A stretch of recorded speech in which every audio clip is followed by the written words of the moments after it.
Hello, my name is Daniel. Thank you for being here with me today. If you enjoy real, heartbreaking cheating stories from Reddit, don't forget to subscribe to the channel, hit the like button, and leave a comment to share your thoughts. It really means a lot to me.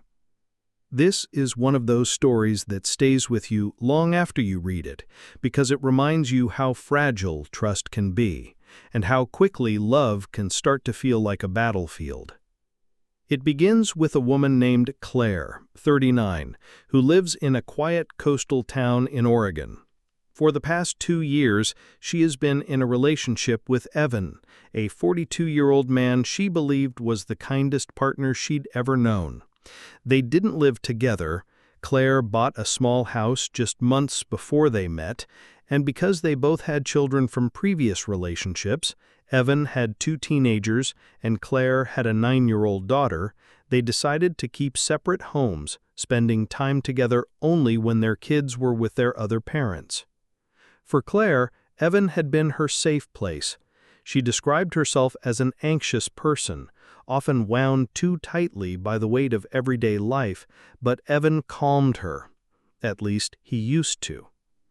2 days ago, everything changed. Claire was showing Evan something on her phone, something simple and innocent, but while she had her browser open, he caught a fleeting glimpse of an old Hotmail tab. She'd had that account for over 20 years. It was mostly a dumping ground for spam and old receipts, but in that split second, Evan saw a folder with a man's name on it, David. Claire barely remembered the folder. It was empty, untouched for more than 15 years.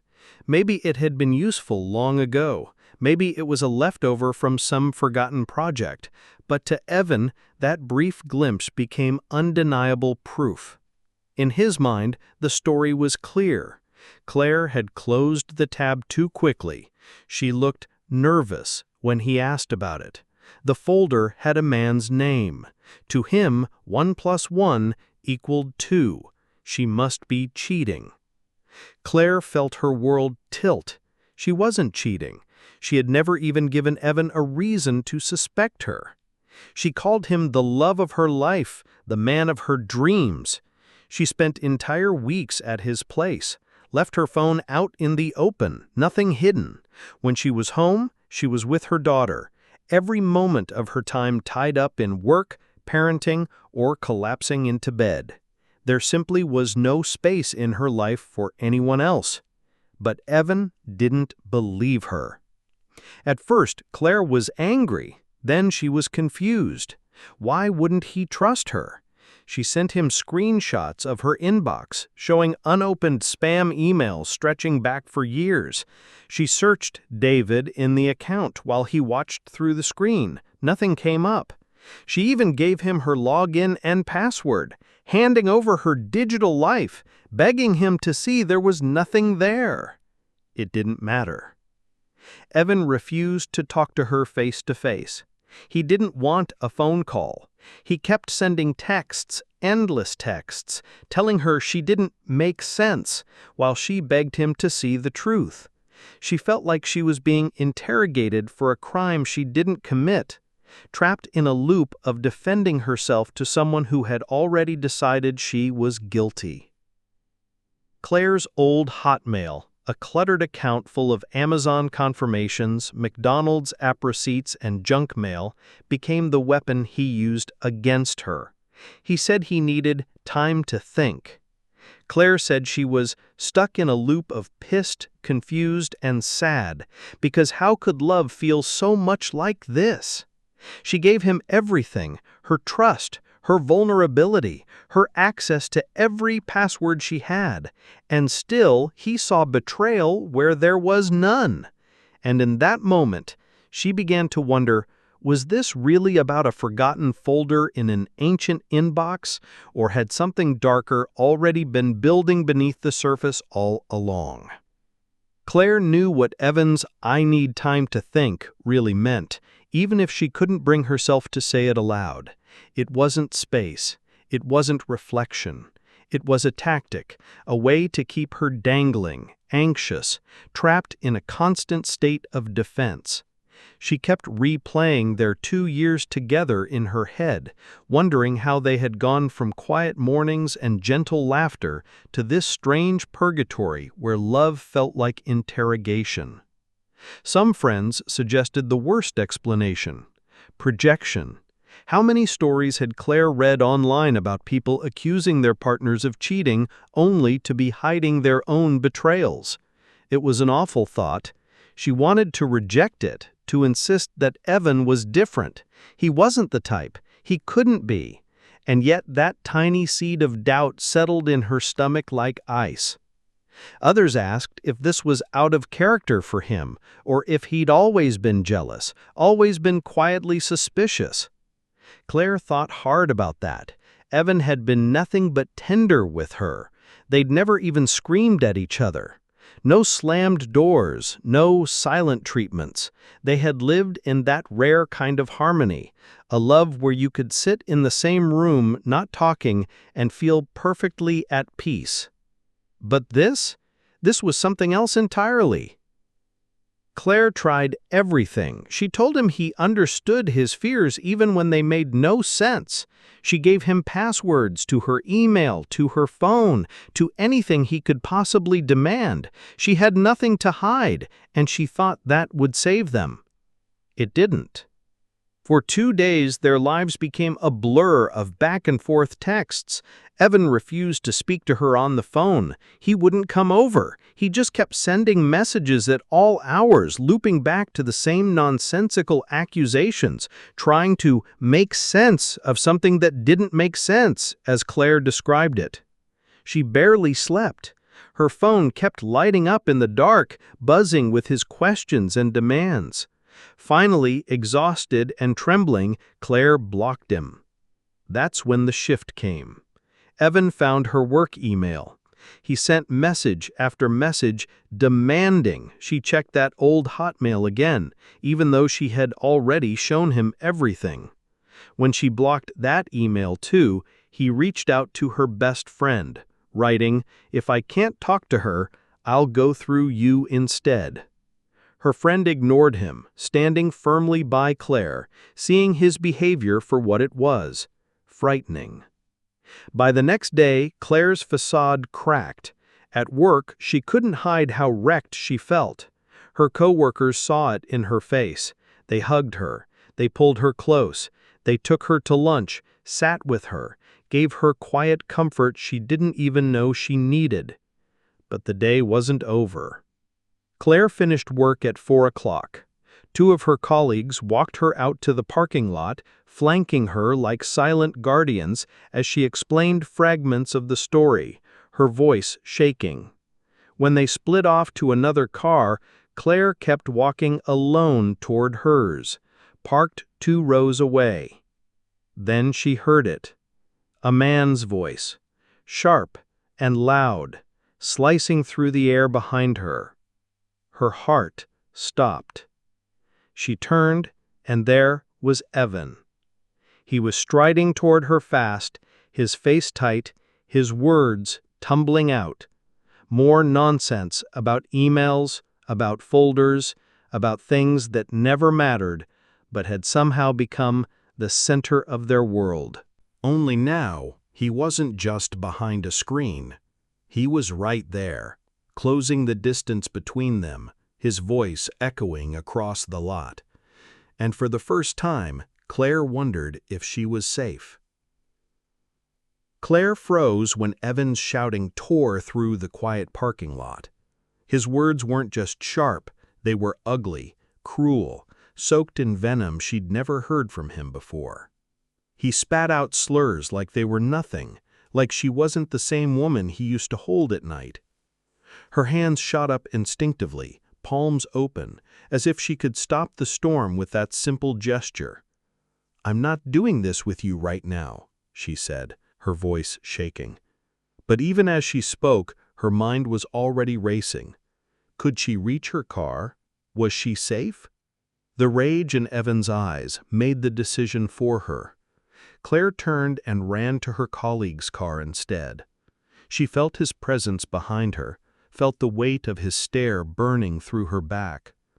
By the time she reached the passenger seat and slammed the door shut, she was shaking so badly she could barely breathe. Her coworkers didn't hesitate. "We'll drive you home," one of them whispered, though their voices were tight with fear too. Through the window, Claire saw Evan just 6 feet away, his face twisted, his hand motioning for her to get out of the car. His eyes didn't look like the man she knew. They looked like something else entirely. They sped off, Claire crying, apologizing over and over, as if she'd done something wrong. She kept glancing behind them, heart hammering, terrified that Evan might follow. When she finally walked through her front door, she collapsed. Her mother was there, waiting. One look at Claire's face, and her mother didn't hesitate. She called the police. The officer who answered the phone spoke softly, his voice a calm anchor in the chaos. "I've got nothing else going on right now," he told her. "You're my priority, and I'm coming to you as soon as I can." True to his word, he showed up quickly. Claire sat at her kitchen table, wringing her hands while he took her statement. He was patient, explaining every step, assuring her that she was doing the right thing. When he left, Evan was officially placed under arrest for criminal harassment, though it wasn't the kind of arrest you see on TV. No handcuffs, no jail, just a formal warning and the promise of a court summons later. Claire didn't know whether to feel relieved or more afraid. She clung to the reassurance the officer gave her. He told her that Evan couldn't contact her directly or indirectly. He couldn't show up at her home or her job. He told her they'd patrol her neighborhood more often. But Claire knew Evan.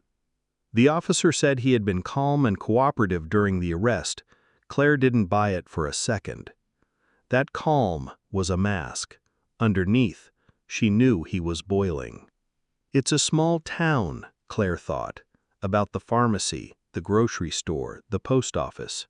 She knew there would be places where their lives might still collide.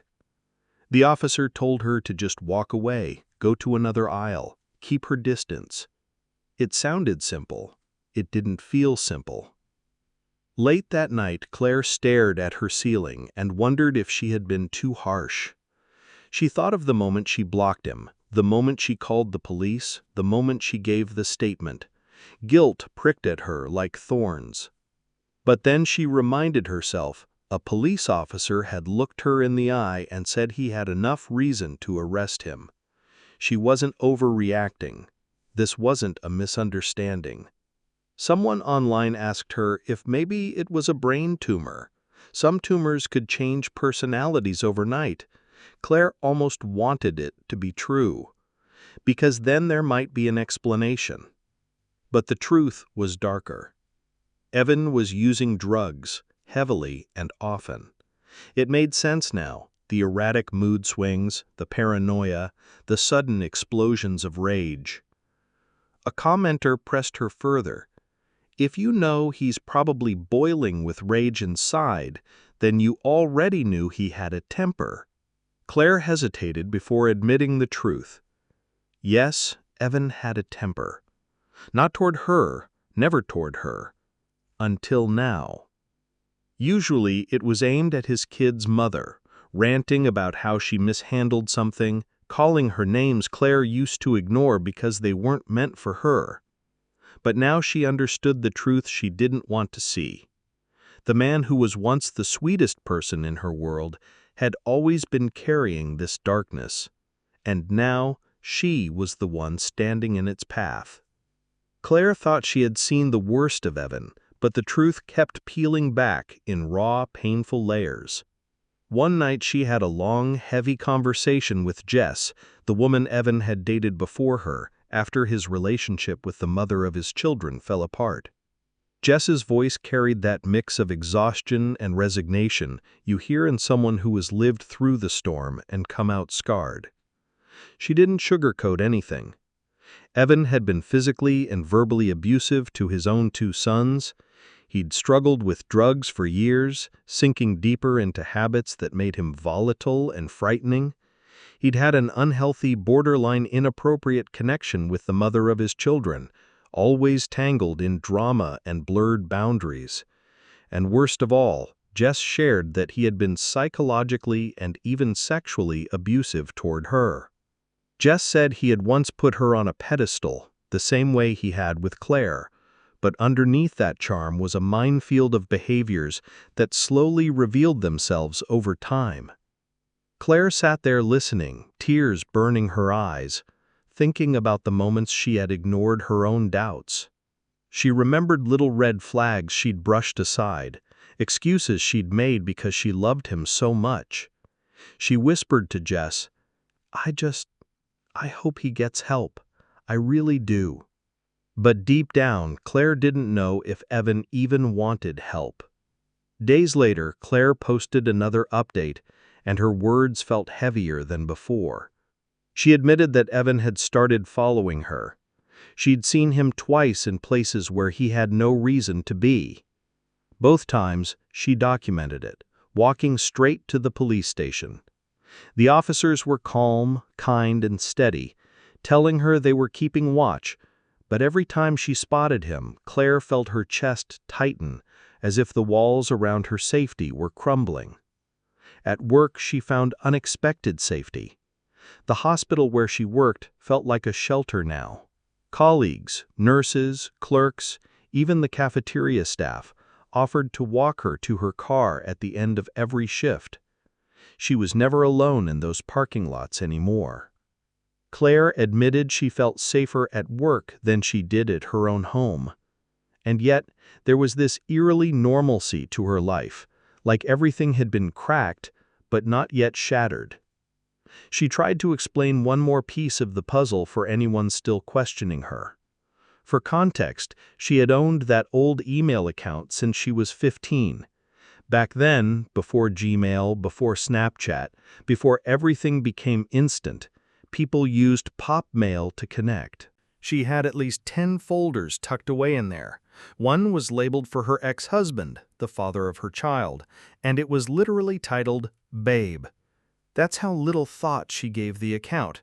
It was just a dusty corner of her life she never bothered to clean.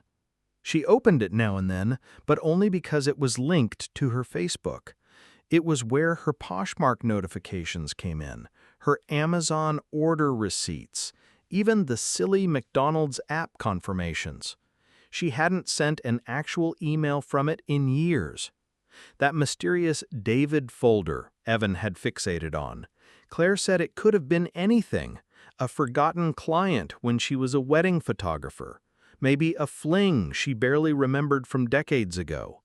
But it didn't matter. Evan had latched onto it, building a nightmare out of nothing. And now, even with the police involved, even with friends and coworkers holding her up, Claire still felt the ground shifting under her feet. Because when someone you love turns into someone you fear, there's no going back to who you were before. In another corner of this tangled story, there was someone else who found herself blindsided by unfairness, a different voice, but one that carried the same heavy note of heartbreak. It was about a woman named Lena, 28, who worked at an audio transcription company in a small Oregon city not far from where Claire lived. The office wasn't glamorous, but it paid the bills. The environment was strange, though. Overly judgmental managers, an undercurrent of tension, and rules that always seemed to shift depending on who you were. When Lena's workplace announced a costume contest, she decided to enter. She didn't expect to win, she just thought it would be fun. She wore a costume of a character named Gokuhara, a quirky figure in a simple suit and tie, long hair framing his face, carrying a whimsical bug box filled with toy insects. The costume wasn't provocative, wasn't inappropriate. The only thing remotely questionable was that, for authenticity, she wore sandals instead of going barefoot. Almost no one else dressed up.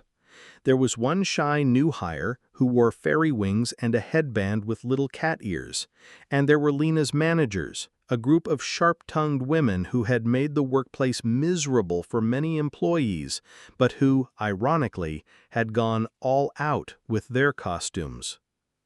The office, already simmering with resentment toward management, voted overwhelmingly for Lena. She won. The prize was supposed to be generous, $500 and a stack of gift cards. Lena didn't even care about the money at first. She was just proud she'd managed to bring a rare smile to her coworkers' faces. But the next day, everything turned upside down. Instead of receiving the prize, she got an email saying she had been terminated for abuse of the office dress code. Confused, she called her manager, expecting some kind of mix-up. Her manager didn't mince words. "Your costume clearly violated dress code," she snapped. Lena's voice trembled when she asked what rule she had broken. "You know what it was," the manager said before hanging up. The line went dead. Lena sat there in silence, staring at the phone, wondering how everything could feel so unreal. She was young. She'd never faced anything this blatantly cruel at work before. She went online, desperate for advice. People told her what she already feared, that in a state with at-will employment, they could fire her for any reason or no reason at all. Shitty and unfair, someone wrote, but legal. Another person told her she was still entitled to the prize. They couldn't take that from her. They even said she should qualify for unemployment benefits. But none of that dulled the sting of being cast aside so coldly. For reference, she explained her costume had been nothing more than a suit, a tie, and a little box of plastic bugs. Someone even posted a picture of the character for anyone curious, a harmless, nerdy man with a butterfly net, looking like he'd just stepped out of a children's science book. Yet Lena had been treated like she'd broken some sacred law. In an update, she tried to sound calm, almost detached. She wrote that the problem had basically solved itself within a day, but her words betrayed something hollow, a forced smile behind clenched teeth. She explained the office's dress code, technically strict, but in practice loose and rarely enforced. Employees wore sandals all the time. Taking off your shoes at your desk was encouraged because of the foot pedals they used for transcription. Her costume had been harmless. She hadn't even carried anything dangerous, just that little butterfly net. And yet she had been humiliated, fired, and left questioning what fairness even meant. Because when the people in charge decide you're wrong, even when you're not, the truth doesn't matter anymore. Very soon after Lena shared her story, life twisted in an unexpected way. A friend she'd confided in told his father, a man who owned a small but thriving business across town. Out of kindness, or maybe simply seeing her pain, he called Lena. They spoke quietly about what she'd gone through, the unfairness, the humiliation, the sudden loss of stability. By the end of that conversation, he offered her something she hadn't felt in weeks: hope. He hired her. The new job wasn't just better, it felt safer. The pay was higher, the environment calmer, and the people weren't quietly sharpening knives behind fake smiles. For the first time in what felt like forever, Lena could breathe. But even that relief was touched by sadness. She admitted she was still bitter about the $500 prize she'd rightfully won. She even considered filing a complaint, finding some legal way to hold her old workplace accountable. But that thought died abruptly when tragedy struck. One of the managers who had tormented her, who had been part of firing her, died suddenly in a car accident. Another was left in the hospital, fighting for her life with brain damage. She didn't hate them. She'd never wanted this. Pursuing the money now felt cruel, wrong. So she let it go. She whispered that she hoped the injured manager would recover, even though they had made her life miserable. She ended her post with quiet gratitude, thanking the strangers who'd offered her advice, the ones who helped her hold herself together when everything fell apart. And she admitted what many already knew.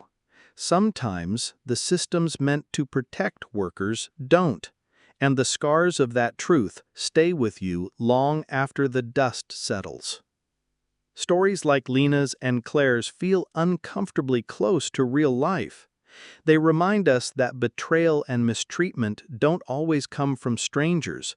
They come from people we trust, partners, bosses, colleagues. If there's anything to take from this, it's this: listen to the warning signs. When someone begins eroding your safety, whether in love or work, believe what their actions are showing you. Build a support network you can lean on.